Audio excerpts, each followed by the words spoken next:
KP layman டிக்டாக்கரை பற்றி எல்லாருக்கும் தெரிஞ்சிருக்கும். அவர் வீடியோவில் வாய்ஸ்லாம் இருக்காது. காம்ப்ளிகேட்டடான லைஃப் ஹேக்ஸ்க்கு வந்து சிம்பிள் சொல்யூஷன் கொடுப்பாரு. அவரோட சிக்னேச்சர் மூவ் பார்த்தோன்னா எப்படி பண்ணுவார், அது ரொம்ப ஃபேமஸ். இன்றைக்குமே டிக்டாக்ல நம்பர் 1 கிரியேட்டர்னா இவர் தான். 160 மில்லியன் ஃபாலோவர்ஸ் வச்சிருக்காரு. 2022 ஸ்டெப் டெஸ்டன்சிவ் லிமிடெட் அப்படின்னு ஒரு கம்பெனி ஆரம்பிக்கிறாரு. இந்த கம்பெனி தான் வந்து இவரோட கமர்ஷியல் ஆக்டிவிட்டி எல்லாமே அவங்க தான் பார்க்குறாங்க.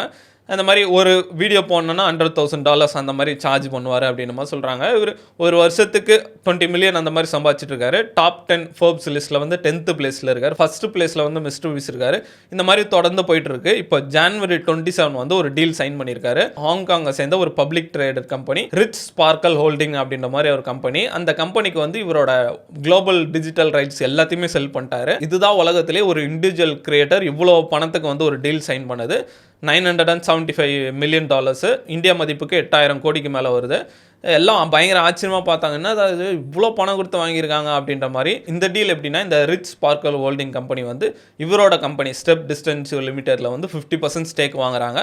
இந்த டீல் வந்து $975 மில்லியன்னாலும் கேஷாக கொடுக்க மாட்டாங்க, ஷேராக தான் வாங்கியிருக்காரு. இது வந்து 75 மில்லியன் ஷேர்ஸ்க்கு வந்து இவர் கொடுத்ததா சொல்கிறாங்க. இந்த டீல் வந்து 3 வருஷம் வரைக்கும் போட்டிருக்காங்க. இது மூலிமா வந்து இவரோட ரைட்ஸ் எல்லாமே இவங்க கிட்ட தான் போகுது. இது எப்படி சிம்பிளாக சொல்லணும்னா, இப்போ ஜோ ரோகன் இருக்கார், வேர்ல்டுலே பிக்கெஸ்ட் பாட்காஸ்ட். அவருமே ஸ்பாட்டிஃபை கிட்ட ஒரு டீல் போட்டிருக்காரு 100 மில்லியன். அவங்க என்ன பண்ணுவாங்களா, எல்லா ரைட்ஸும் ஸ்பாட்டிஃபை கொடுத்துருவாங்க. இப்போ அவர் ஸ்பாட்டிஃபைல அப்லோட் பண்ணுறது, யூடியூப்பில் அப்லோட் பண்ணுறது, அந்த ரெவன்யூலாம் அவங்க எடுத்துப்பாங்க. அவங்க ஆடு பிடிக்கிறது எல்லாமே ஒரு 3 வருஷத்துக்கு டீல் போட்டிருக்காங்கன்னா, அந்த 3 வருஷத்துக்கு ஜோ ரோகன் பாட்காஸ்ட் மேலே வர காசு எல்லாமே அவங்களுக்கு போயிடும். அவங்க அதை ஸ்கேல் பண்ணுறது எல்லாமே அவங்க பார்த்துப்பாங்க. அதே மாதிரி ஒரு டீல் தான். இதில் என்ன ஒரு வித்தியாசமான இதுனா, இதில் வந்து புதுசாக இது வரைக்கும் யாருமே பண்ணாத அளவுக்கு ஏஐ விற்றுருக்காரு. அவரோட வாய்ஸ் ஐடி, அவரோட ஃபேஸ் ஐடி, அவரோட பிஹேவியர் பேட்டர்ன் எல்லாத்தையுமே விற்றுட்டாரு. அது மூலிமா வந்து அந்த கம்பெனி வந்து இவரை மல்டி லாங்குவேஜில் வீடியோஸ் போடலாம், லைவ் ஸ்ட்ரீம் பண்ணலாம்.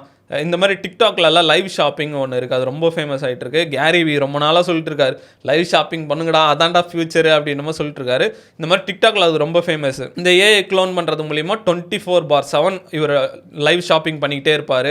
இது மூலிமா வந்து எங்கள் கம்பெனிக்கு வருஷத்துக்கு 4 பில்லியன் வரைக்கும் கிடைக்கும் அப்படின்னு சொல்கிறாங்க. இந்த டீல் வந்து 1 பில்லியனுக்குள்ளே தான்.